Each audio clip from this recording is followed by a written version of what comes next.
জাতিসংঘের ৮০তম সাধারণ অধিবেশন চলছে। আমরা এই মুহূর্তে রয়েছি জাতিসংঘের সদর দপ্তরের সামনে। সাথে আছি আমি মাইনুল ইসলাম।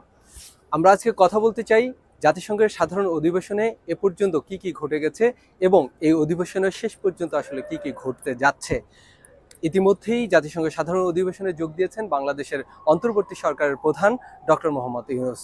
তো আমরা কথা বলতে আজকে আমাদের অতিথি রয়েছেন আহমেদ রেজা। তিনি গণমাধ্যম কর্মী, বাংলাদেশ থেকে এসেছেন, যমুনা টিভিতে কাজ করেন। এই জাতিসংঘের সাধারণ অধিবেশনে ইতিমধ্যেই বাংলাদেশের অন্তর্বর্তী সরকার প্রধান এবং অন্যান্য রাজনৈতিক দলের নেতাদের নিয়ে তিনি এসেছেন। এই তার যে আগমন এবং আগামী দিনে বাংলাদেশকে যে একটি অনন্য উচ্চতা নিয়ে যাওয়ার যে চিন্তা, সেটি আসলে কতটুকু সফল হবে এই অধিবেশনে যোগদানের মধ্য দিয়ে আপনি মনে করছেন? আমি একটু বলে রাখি আপনাকে যে এই অধিবেশনটি শুরু হওয়ার আগে কিন্তু উনি বলছিলেন যে এটি হতে যাচ্ছে তার আসলে অন্তর্বর্তীকালীন সরকার প্রধান হিসেবে শেষবারের মতো আসলে মূলত এই আয়োজনে যুক্ত হওয়া। ফলে সেটিকে কিভাবে স্মরণীয় করা যায় সেটি কিন্তু তার প্রধান লক্ষ্য ছিল। বিশেষ করে তিনি তার প্রতিটি বক্তব্যে বাংলাদেশের গণতান্ত্রিক চর্চাটাকে কিভাবে আরো সমুন্নত করা যায় সেটি নিয়ে কথা বলার চেষ্টা করেছেন। একই সাথে বাংলাদেশের অর্থনৈতিক যে বিনিয়োগটিকে সেটিকে আসলে পুরো বিশ্বকে কিভাবে বাংলাদেশমুখী করা যায় সেটি নিয়েও তিনি কথা বলার চেষ্টা করেছেন। বিভিন্ন ফোরামে ইতিমধ্যে আপনি জানেন যে দ্বিপাক্ষিক এবং বহুপাক্ষিক বেশ কয়েকটি কর্মসূচিতে তিনি কিন্তু যুক্ত হয়েছেন। সেই যুক্ত থাকার প্রয়াসে তিনি আসলে ৩ থেকে ৪টি বিষয়কে প্রাধান্য দিয়েছেন। প্রথমত হচ্ছে বাংলাদেশের যে গণতান্ত্রিক ব্যবস্থা সেটি আসলে কিভাবে জোরদার করা যায়, বাংলাদেশের অর্থনৈতিক সক্ষমতা কিভাবে আসলে বেশি জোরদার করা যায়।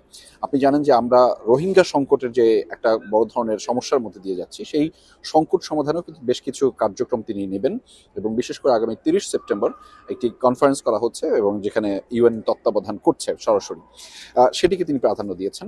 একই সাথে বহুপক্ষীয়ভাবে নির্বাচনকে কিভাবে সুষ্ঠু করা যায় সেই মেসেজটাও কিন্তু আসলে পুরো বিশ্বকে দিতে চেয়েছেন। আপনি জানেন যে গতকাল রাতে মেলানিয়া ট্রাম্প এবং ডোনাল্ড ট্রাম্পের যেই ডিনারটি ছিল সেই ডিনারে মূলত আসলে তিনি বাংলাদেশের যে নির্বাচনী ব্যবস্থা কিভাবে সক্ষমতা অর্জন করছে সেটি কিন্তু কথা বলেছেন। একই সাথে আপনি জানেন যে ডোনাল্ড ট্রাম্প কিন্তু সেটি জানতে চেয়েছে। আমরা গতকালকে দেখেছি যে বিশ্ব ব্যাংকের প্রধানেরকেও কিন্তু নির্বাচনী ব্যবস্থা এবং গণতান্ত্রিক ব্যবস্থা কি রূপে আছে এবং সংস্কার নিয়ে কিন্তু আলাদাভাবে তিনি তথ্যগুলো আপডেট করেছেন। আজকেও বেশ কয়েকটি দ্বিপাক্ষিক 5টি দ্বিপাক্ষিক বৈঠক করেছেন। সেখানেও কিন্তু তিনি দ্বিপাক্ষিক সম্পর্ক উন্নয়নের জন্য কাজ। আমি একটু নির্বাচন প্রসঙ্গে আসতে চাই। নির্বাচন হওয়ার কথা প্রধান উপদেষ্টা এবং তার সাথে যারা কাজ করেন সবাই বলছেন ফেব্রুয়ারিতে নির্বাচন হবে। এটি আসলে কতটুকু যুক্তিযুক্ত যে নির্বাচন ফেব্রুয়ারিতে অনুষ্ঠিত হওয়ার ক্ষেত্রে? প্রথমত হচ্ছে যে এই ফিল্ডটা আসলে তৈরি করা দরকার, সেটি অন্তর্বর্তী সরকারকালীন অবস্থায় উনি যখন দায়িত্বে আছেন তিনি তৈরি করার চেষ্টা করছেন। কিন্তু ইতিমধ্যে আমরা দেখতে পেয়েছি যে বেশ কিছু প্রাথমিকভাবে কাজ শুরু হয়েছে। দ্বিতীয় কাজটি উনি এখানে এসে যেটি করছেন সেটি হচ্ছে যে উনি বিভিন্ন প্ল্যাটফর্মে কিন্তু কথা বলছেন যে আগামী ফেব্রুয়ারিতেই নির্বাচনটি উনি করতে চান।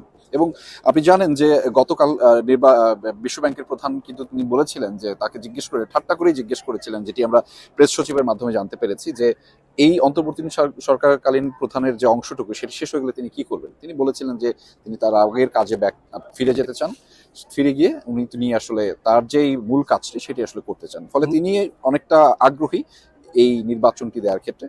ফলে রাজনৈতিকভাবে যদি সবাই সমন্বিত থাকা যায়, একসাথে থাকা যায়, সেটি সম্ভব। নির্বাচনের পূর্বে দেশের একটি আইন শৃঙ্খলা পরিস্থিতির একটা স্থিতিশীল অবস্থা আসলে সবাই প্রত্যাশা করে, সেটি কি এই মুহূর্তে রয়েছে বলে আপনি মনে করছেন?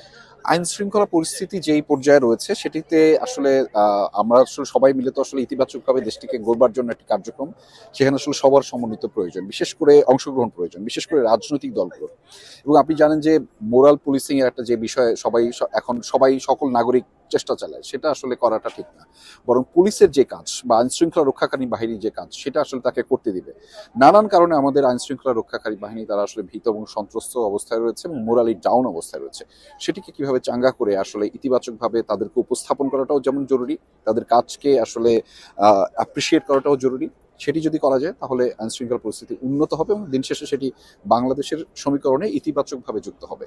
আমরাও প্রত্যাশা রাখি যে ডক্টর মোহাম্মদ ইউনূসের নেতৃত্বে একটি সুষ্ঠু এবং নিরপেক্ষ নির্বাচন বাংলাদেশে অনুষ্ঠিত হবে। ধন্যবাদ আহমেদ রেজাকে আমাদের সাথে এতক্ষণ থাকার জন্য, এবং পরবর্তী অনুষ্ঠানে আপনাদের দেখার আমন্ত্রণ জানিয়ে এখন বিদায় নিব। সবাই ভালো থাকবেন, সুস্থ থাকবেন।